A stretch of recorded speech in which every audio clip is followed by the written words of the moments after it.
is in the house. When with God, we enter into the realm of the impossibilities. When things are possible with man, we don't need God. But when it's impossible, we need the help of God. So go, tell your unchurched friends, God is in our house. Come, you don't have to suffer. Take the good news. Go, tell everyone. So the apostles were being used of the Holy Spirit to show how God can gift people to serve others in the name of Jesus. You know, the wonderful thing is all of you are God's people, right? And you, God wants to use every one of you and all of us to connect and to be used in the ministry of the Lord. That's the good news I want to bring to you today. So the believers in the New Testament church, they connected inside and outside. When you think of the idea of connect, you think of fellowship. And fellowship has to do with sharing life together. Sharing life together. You know, we come into the house of God, let's not go out as strangers. Let's get to know each other so that we know what church is like. We live church. In Acts 2:42 to 47, the word together is used 3 times. Actually, in the entire chapter of Acts, the word together is used 7 times. The believers were together. The believers met together in the temple and in their different homes. They ate together. And as believers did life together, some interesting things began to happen. One of the first things is they came, the believers' property. They didn't look at their property and their possessions as something to guard like this and keep for themselves. They began to view what they possessed differently. Instead of seeing their belongings as things for themselves, they began to see it as a God-given tool that they can help others also. Others who are less fortunate. They found material possession as I can use this to help my brother and my sister in the faith. And I want to tell you, for those of you who know a little more, the Jewish people had a tremendous custom of hospitality during their feast times. They had different feasts. Some of you know the feast of Pentecost, different feasts. And during this feast time, when the people gathered into Jerusalem, mostly to the temple, you know something? They would take in people into their private homes. And they would give them a bed, a room, and maybe their basic needs. And it was the custom that they never charged those people for having shared hospitality with them. So that was a Jewish custom, a good custom, isn't it? So they did that once a year or twice in a year. But what did the Christians do? They took this tremendous feast time hospitality and made it an everyday thing. Isn't that wonderful?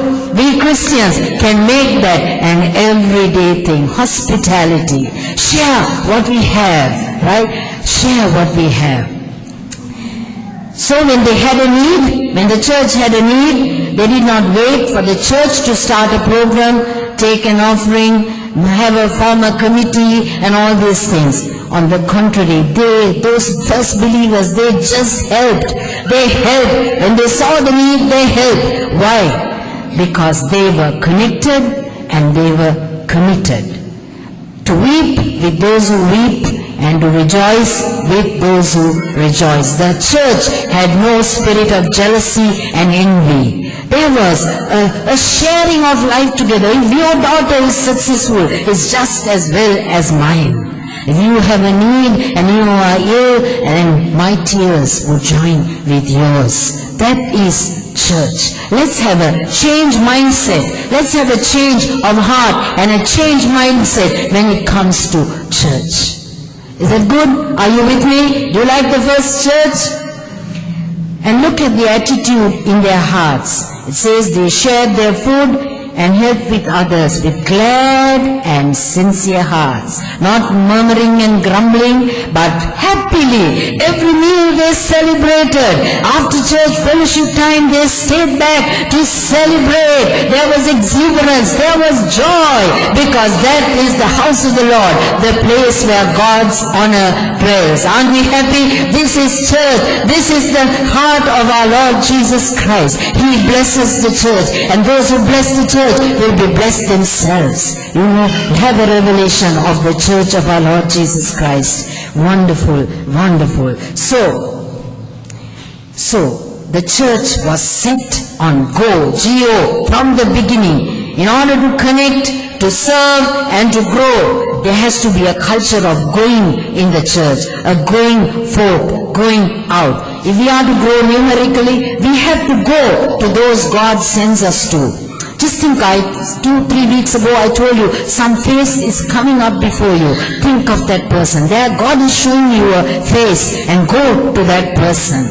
Go. We need, if we are to grow, we need to go to those who are not yet followers of Christ. Those who don't know Jesus, we need to go to them. If we are going to serve, we will have to go to those God calls us to serve. We have to go to them. See, let's go with the good news of the gospel. If we are to connect, we need to go and share our lives with those who don't know the Lord. So what does all of this mean? And last week, Brother took the message about the Holy Spirit. He did a lengthy, complete study, or quite a comprehensive discussion on the Holy Spirit. So after the apostles were baptized in the Holy Spirit, the scripture says they continued, they offered real evidence of the Holy Spirit empowerment. On the day of Pentecost, there was a wind, you remember, and there was tongues of fire, and there were flames of fire, and there was new languages that came into the church. You remember that? And 3,000 people were saved in that one remarkable event. But Acts 2:42 says the abiding legacy of God's people was not that. The abiding legacy was that they were empowered by the Holy Spirit to go out, to serve, and to connect. All of us are empowered to serve and to connect others to the church. Is that good? Are you happy for that? Am I making myself clear? Yes. So ask yourself this one question. Am I growing spiritually? Are you growing spiritually? Are you connecting with other believers inside the church and outside? Are you serving? Am I using my gifts to show others that God is alive? God is able. Am I going to those who need to hear the gospel? Will you answer these questions to yourself? Apply what we hear into our own personal lives. Am I growing? Am I connecting? Am I serving? Am I going to the unchurched? And I've said this before, and I'm saying it again and again. My brothers and my sisters, be aware that the only thing that will stand the test of time is the church of our Lord Jesus Christ. All the kingdoms of man, the great empires that were built in the centuries gone by, have waxed and they have waned. Their power was there and they waned. They had a part in history, but they are no more. It will be so for those empires that are there. For empire builders, it will be the same. But the church of our Lord Jesus Christ alone shall remain. Many men, great rulers, tried to put the church down, but the church has survived because its builder and maker is our Lord Jesus Christ. Are you aware of the church like this? Do you have this mindset for the church of our Lord Jesus Christ? She is seen in the heavenly places. As we go along, we will learn from the book of Revelation. We see the church gloriously honored. We see kings and those rulers who are on earth. We see them bowing, but we see the church exalted. I trust you will this morning catch a glimpse of the glory of God. Catch a glimpse of how God the Father sees His church. And you will begin to look upon the church like that, with honor, with respect, with deep love, and with a commitment to serve the Lord in His church. So, my brother, my sister, for each one of you, there is a need to be a part of a community of believers in Christ. It's our faith, and it's our quest, our looking for Jesus that brings all of us together this morning. If it weren't for Jesus, maybe some of us wouldn't be here. And maybe we wouldn't have the lovely relationships that we have now.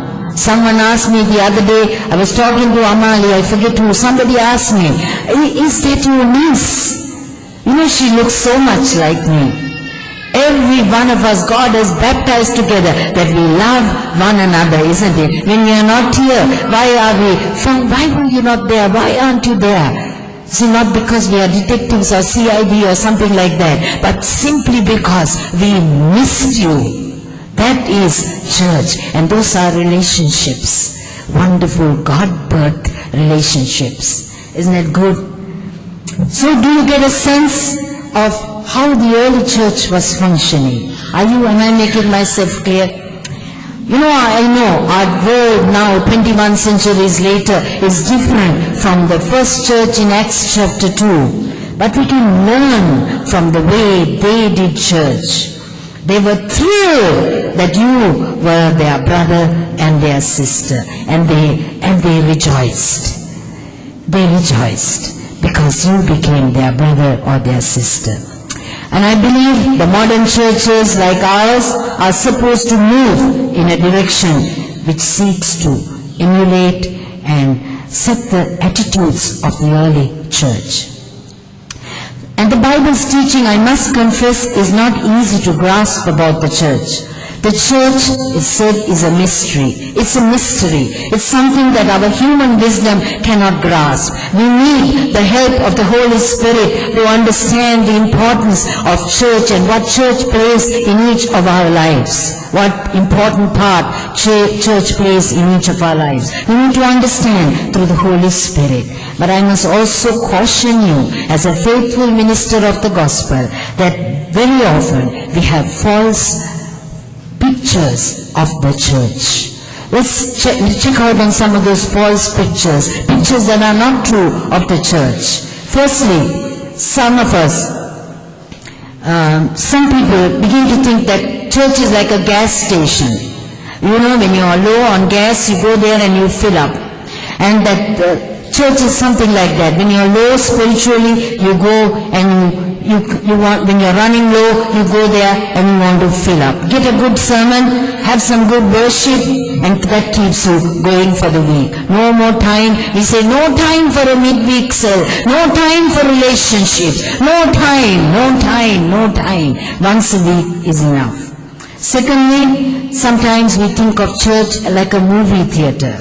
Many people, the church is a place of entertainment. You entertain me, you do everything for me, go for an hour of escape, leave the problems there, try and go out smiling. This church is like that. Sometimes the church is compared to a drugstore, where church is a place where you can fill up the prescription that will deal with your pain. Did you get me? The fourth, is the more common one, is that church is like a big retailer.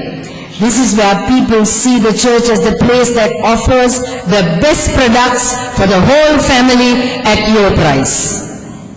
You will see the church like that. But none of these pictures of the church are biblical and true. And I want, all of them are distortions. And they all have one thing in common. They are all about me-centered church. But church is Christ-centered, the body of our Lord Jesus Christ. You know, the be-centered church, we say, fill me up, entertain me, take away my pain, give me family programs. That is the self-centered mindset of a modern society. You don't want your children to be like that in your home, isn't it? You don't want. I know you mothers and you fathers, you have a battle and a struggle to make your children selfless and family-centered. And that's exactly the heart of the Christ this morning, that God's people be family-centered, be body-centered, be Christ-centered. Move away from the me-centered. Move away from get what I can and go away and do nothing. But my brother, my sister, church is more than that.